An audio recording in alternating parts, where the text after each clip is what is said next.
Good afternoon to all. Everyone, we see here. Last लेक्चरला आपण redox रिॲक्शनचं oxidation कुठं होतं, कशा प्रकारे होतं, त्याचबरोबर रिडक्शन होतं, रेडॉक्स रिॲक्शन कशी होते, या सगळ्या स्टेप्स आपण या ठिकाणी मांडलेल्या आहेत. आणि फायनली रस्ट म्हणजे नेमकं काय आहे याच्या बाबतीत आपण सांगितलेलं आहे. ही एक इलेक्ट्रोकेमिकल रिॲक्शन आहे, असं इथंपर्यंत लास्ट लेक्चरला आपण पोचलेलो होतो. ॲनोडवरती anode carries oxidation, cathode carries reduction. It is the electrochemical process. In that process, pure metal atoms act as a role of oxidation and impurity, that means impaired part, as well as the hydrogen atom from carbonic acid. So this one is act as a role of reduction process. So there is a formation of oxidation, reduction, redox reaction is there. Ferrous is further classified, further oxidized, not for classified, further oxidized, and ferrous is converted into ferric, and this ferric is moves towards surface of inner side atom. Inner side ferrous is converted into ferric and reaches on the surface of the metal. So containing on that surface environmental gases, water vapors are deposited on the surface of iron metal. So ferric is combines with water molecule and formation of rusting process. So there is a reddish color is obtained by observing reddish color on the surface of iron metal. So that is called as rusting. Now next concept, हे इथपर्यंत आपण लास्टला पाहिलेलं होतं. आता याच्यानंतर तुमच्याकडे एक क्वेश्चन दिलेला आहे, त्याच्या बाबतीत आपण थोडीशी चर्चा करू आणि मग जाऊ आपण रॅन्सिडिटी कडे. ओके, मग जाऊ आपण रॅन्सिडिटी कडे. रॅन्सिडिटी काय आहे, कशी आहे, काय करायचं आहे, त्याच्याबद्दल आपण चर्चा करूयात. तर क्वेश्चन असा आहे, how are the black and silver utensil, how are black and silver utensil and patinated,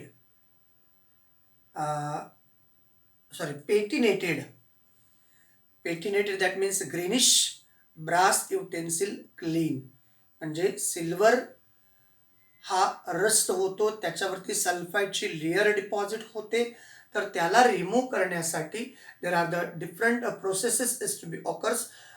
basically those tarnished silver is put over the aluminum foil and it produces electrochemical reaction. It is the first process. Then hot water put the silver utensil, tarnished silver utensil, that time to utensil clean. Then baking soda or the salt is used. So how this one is produced, तर काय होतं या ठिकाणी आपल्याला बघायचं आहे. Silver फॉईलवरती काय करायचं, सिल्वरची फॉईल वॉटरमध्ये घ्यायचं, त्याच्यामध्ये बेकिंग सोडा किंवा सॉल्ट ॲड करायचा. ॲड केल्यानंतर सिल्वर प्लेटवरती किंवा सिल्वर फॉईल ॲल्युमिनियम फॉईलवरती सिल्वरची जी टर्निश झालेले जे काही इन्स्ट्रुमेंट्स आहेत ते त्याच्यावरती पुटअप करा by passing electric current. So all this metal impurity is remove from that one. जास्त काही डिटेल दिलेलं नाही तिथं, फक्त असं सांगितलं की बाबांनो, एकतर तुम्ही ॲल्युमिनियम फॉईलचा यूज करून सिल्वरला क्लीन करू शकता, हॉट वॉटरचा यूज करून सिल्वरला क्लीन करू शकता, बेकिंग सोडाचा यूज करून सिल्वरला क्लीन करू शकता, किंवा सॉल्टचा यूज करून सिल्वरला तुम्ही क्लीन करू शकता, स्वच्छ करू शकता. म्हणजे काळी पडलेली चांदी आपल्याला स्वच्छ करणे, त्याला म्हणायचं काय आहे. म्हणजे काळी कशामुळं पडली चांदी, तर ती ऑक्सिडेशन त्या ठिकाणी झालेलं आहे, त्याच्यावरती एक लेअर डिपॉझिट झाली आहे, ती रिमूव्ह केले की तुम्हाला शायनिंग चांदीची लस्टरस प्रॉपर्टी ही पाहायला मिळते. मग त्याच्यासाठी या 4 प्रोसेसेस, त्यातली बेसिकली पहिल्या मेथडला म्हणजे ॲल्युमिनियम फॉईलचा यूज करून जी प्रोसेस केली जाते त्याला इलेक्ट्रोकेमिकल प्रोसेस असं म्हणतात. आता रस्टिंग ऑफ आयर्न ही सुद्धा एक इलेक्ट्रोकेमिकल प्रोसेस होती, तशाच प्रकारची ही इलेक्ट्रोकेमिकल प्रोसेस आहे. ॲल्युमिनियम फॉईलच्या वरती जे काही इन्स्ट्रुमेंट ऑफ सिल्वर आहे ते ठेवायचे, त्याच्यानंतर त्याच्यामध्ये इलेक्ट्रिसिटी पास करायची. इलेक्ट्रिसिटी पास केल्यानंतर त्याच्यातली इम्प्युरिटी आणि प्युअर पार्ट सेपरेट होतो. त्याची रिॲक्शन दिलेली आहे. त्याची रिॲक्शन आहे बघा, सिल्वर सल्फाईड आणि aluminium reacts with Ag2S. Ag2S. आणि याचं कन्व्हर्शन ॲल्युमिनियम सल्फाईडमध्ये होतं आणि सिल्वर सेपरेट होतो. Al2S3. Al2S3. क्लिअर? Al2S3. आता हा जो सिल्वर आहे हा जो सिल्वर आहे, सॉरी, हा जो सल्फर आहे, नॉट फॉर सिल्वर, हा जो सल्फर आहे तो सल्फर सिल्वरला कंबाईन झालाय, त्याच्यामुळे याचा कलर काय झाला, ब्लॅक झालेला आहे. मग आपण सिल्वर ॲल्युमिनियम फॉईल सिल्वरला सेपरेट करण्यासाठी ॲल्युमिनियम फॉईलचा यूज करणार आहोत. मग ह्या ॲल्युमिनियम फॉईल आणि हे दोघे एकत्र असताना जेव्हा इलेक्ट्रिसिटी पास, म्हणजे ही एक प्रकारची डिस्प्लेसमेंट रिॲक्शन आहे. याच्यामध्ये सॉल्ट सोल्युशन ॲड केलं, ॲल्युमिनियम फॉईल आहे, त्याचबरोबर सॉल्ट आहे आणि सिल्वर सल्फाईड आहे. हे जेव्हा एका ठिकाणी येतात तेव्हा या ठिकाणी डिस्प्लेसमेंट रिॲक्शन होते. मग कशी डिस्प्लेसमेंट होते, तर हा याला खो देतो आणि हा याला खो देतो. तर रिॲक्शन होते ॲल्युमिनियम सल्फाईड इथं twice aluminium sulphide, right, aluminium sulphide Al2S not for असं येईल. या ठिकाणी आपण थ्राईस घेऊ, थ्राईस घेतल्यानंतर हे झाले थ्राईस, Al2 इथं घेऊ ट्वाईस. आता ट्वाईस ॲल्युमिनियम Al2 आणि S3 ॲल्युमिनियम सल्फाईड, आणि मग याच्यावरती जी काही इम्प्युरिटी आहे ती इम्प्युरिटी सेपरेट होते. There is a 6 Ag, not for 3 Ag, it is a 6 Ag. तर ही रिॲक्शन त्या ठिकाणी रिप्रेझेंट केलेली आहे. It is a one type of redox reaction. It is a one type of redox reaction. जरा काळजीपूर्वक पहा.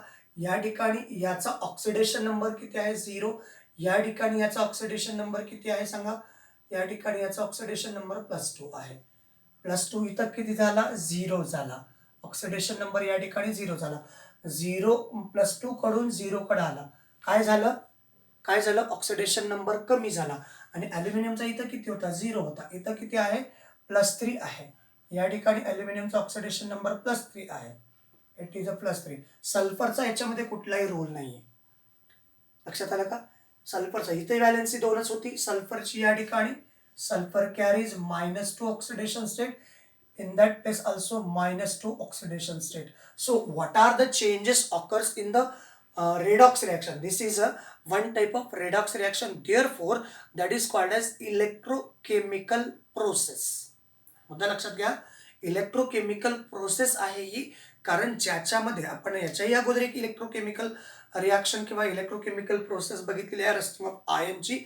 ही सुद्धा टर्निशिंग ऑफ सिल्वर. सिल्वर म्हणजे चांदी काळी पडण्याच्या प्रोसेसला टर्निशिंग म्हणतात. ओके. तर मग आता ही सुद्धा एक रेडॉक्स रिॲक्शन आहे. या रेडॉक्स रिॲक्शनमध्ये इव्हन ही एक इलेक्ट्रोकेमिकल प्रोसेस आहे. मग याच्या ठिकाणी ऑक्सिडेशन आणि रिडक्शन हे इलेक्ट्रॉन गेन किंवा इलेक्ट्रॉन लॉसच्या बेसवरती होते. पण जर त्या ठिकाणी ॲल्युमिनियम फॉईल जर ठेवला नाही तर ही रिॲक्शन होणार नाही. म्हणून ॲल्युमिनियम फॉईलच्या सरफेसवरती जे काही तुमचे सिल्वरचे इक्विपमेंट आहेत, सिल्वरचे जे युटेन्सिल्स आहेत ते त्याच्यावरती ठेवल्यानंतर ती प्रोसेस होते. मग इथं ॲल्युमिनियमचा ऑक्सिडेशन नंबर 0, या ठिकाणी ॲल्युमिनियमचा ऑक्सिडेशन नंबर +3. ऑक्सिडेशन नंबर वाढला म्हणजे याला म्हणतो आपण ऑक्सिडेशन. ऑक्सिडेशन नंबर वाढला याला म्हणायचं ऑक्सिडेशन. इथं ऑक्सिडेशन नंबर +2 होता, इकडे 0 झाला. ऑक्सिडेशन नंबर कमी झाला म्हणजे ही आहे रिडक्शन. आणि ओव्हरऑल रिॲक्शन ही रेडॉक्स रिॲक्शन आहे. Redox reaction. Clear. Overall reaction काय आहे, रेडॉक्स रिॲक्शन आहे. तर अशा प्रकारे या प्रश्नाचं उत्तर आपल्याला रिप्रेझेंट करता येतं. त्याच्यानंतरचा जो मुद्दा आहे रॅन्सिडिटी. रॅन्सिडिटी म्हणजे खवटपणा. रॅन्सिडिटी म्हणजे काय, खवटपणा. आता याच्याबद्दल सुद्धा आपण काल इंट्रोडक्शन बघितलेलं आहे, तरी आज एक वेळेस टेक्स्टबुकच्या माध्यमातून जाऊ. वेन वी यूज ओल्ड किंवा left over cooking oil for making food stuff.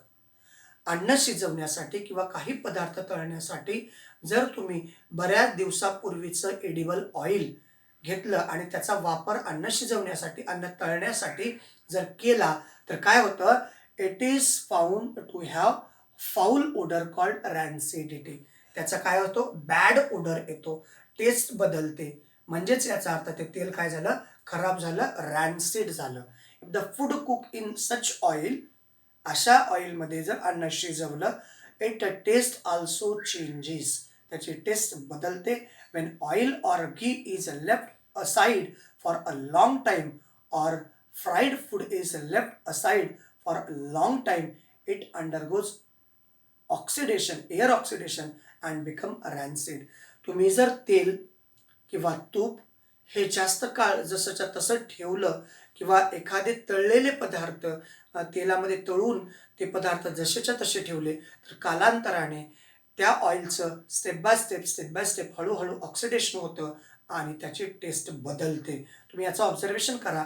दिवाळीच्या पिरियडमध्ये जे काही पदार्थ तेलातनं तळलेले असतात, ते पदार्थ साधारणतः 4-5 महिन्यापर्यंत जर ॲज इट इज ठेवले, तर त्याचा बॅड ओडर आपल्याला आलेला पाहायला मिळतो. याचा अर्थ काय झाला, की ते फूड मटेरियल किंवा ते ऑइल रॅन्सिड झालेलं आहे. Rancidity in the food stuff cook in oil or ghee is prevented by using antioxidant. मग हे जास्त काळ टिकावं यासाठी यासाठी तुपापासून किंवा तेलापासून तयार झालेले पदार्थ जास्त काळ टिकावे, जास्त काळ ऑक्सिडेशन होऊ नये यासाठी, म्हणजे लवकरात लवकर ऑक्सिडेशन होऊ नये यासाठी प्रिव्हेंशन म्हणून, प्रिव्हेंटिव्ह म्हणून, प्रतिबंधात्मक म्हणून अँटीऑक्सिडंट वापरले जातात. तर त्याच्यामध्ये 2 अँटीऑक्सिडंट आहेत, BHA आणि BHT. हे 2 अँटीऑक्सिडंट आहेत. हे तुमच्या टेक्स्टबुकमध्ये नाही. BHA आणि BHT याच्यामुळं ऑइलचं जे ऑक्सिडेशन होणार आहे ती प्रोसेस थांबते. The process of oxidation reaction food stuff can also be slow down by storing in the air tight container. त्याचबरोबर जे काही कुक फूड आहे, तर याला जर एअरटाईट याच्यामध्ये जर ठेवलं, तर ते सुद्धा, म्हणून तुमचे कुरकुरे असतील, चिप्स असतील, ते छोट्या छोट्या पॅकेटमध्ये येतात. ते एअरटाईट असतात, कारण बाहेरून एअर आतमध्ये जात नाही. तुम्ही वाटलंच तर तसे पॅकेट घेऊन बरेच दिवस ठेवा, त्याचीही टेस्ट खराब होते, कारण त्याचं पुन्हा कालांतराने स्टेप बाय स्टेप ऑक्सिडेशन होत असतं. मग आता BHA काय, ब्युटिलेटेड hydroxy ॲनिसोल.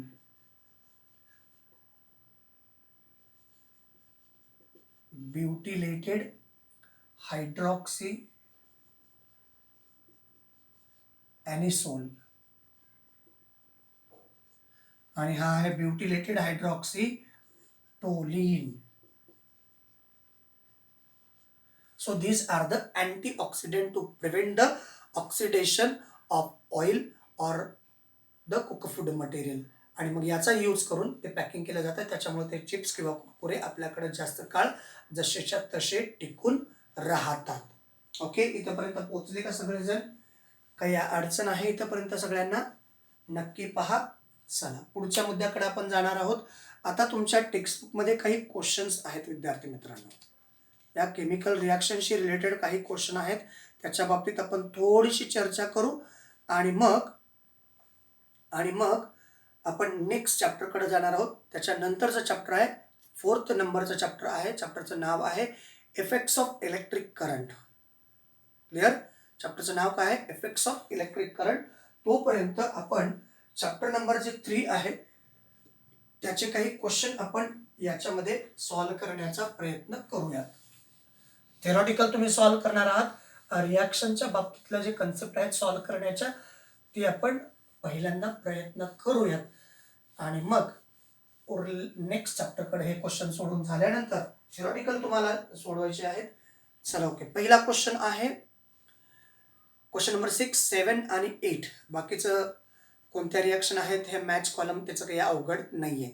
Identify from the following reaction the reactants that undergo oxidation and reduction. पहिली रिॲक्शन आहे Fe plus S. Fe plus S is converted into FeS. FeS. आता या ठिकाणी ऑक्सिडेशन कोण करतंय, रिडक्शन कोण करतंय हे आपल्याला माहिती पाहिजे. बघा, identify following the reaction, the reactant that undergo oxidation and reduction. याच्यामध्ये ऑक्सिडेशन कोण करत आहे आणि रिडक्शन कोण करत आहे हे आपल्याला आयडेंटिफाय करायचे. बेसिकली ही रिॲक्शन रेडॉक्स रिॲक्शन आहे. आता आपण त्या बेसवरती जाऊयात. कोणत्या बेसवरती आठवते का? Loss or gain of electron. इलेक्ट्रॉनचा लॉस होतो त्याला काय म्हणायचं? ऑक्सिडेशन. आणि इलेक्ट्रॉनचा गेन होतो त्याला काय म्हणायचं? रिडक्शन. तर या बेसवरती या रिॲक्शन, तसं काही रिॲक्शन सोप्या आहेत, काही रिॲक्शन अतिशय सोप्या आहे. Directly gain of oxygen, loss of oxygen किंवा गेन ऑफ हायड्रोजन अशा कन्सेप्टच्या बेसवरती रिप्रेझेंट केलेल्या आहेत. पण ही रिॲक्शन मात्र 100% रेडॉक्स रिॲक्शन आहे. आता कसं काय? काही रिॲक्शन फक्त ऑक्सिडेशन आहेत, काही रिॲक्शन फक्त रिडक्शन आहेत.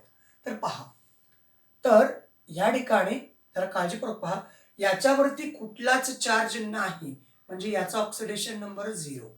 Oxidation number 0. व्हॅलेन्सी वेगळी, ऑक्सिडेशन नंबर. कुठलाही चार्ज नाही, ऑक्सिडेशन नंबर 0. याच्यावरती सुद्धा कुठलाही चार्ज नाही, ऑक्सिडेशन नंबर 0.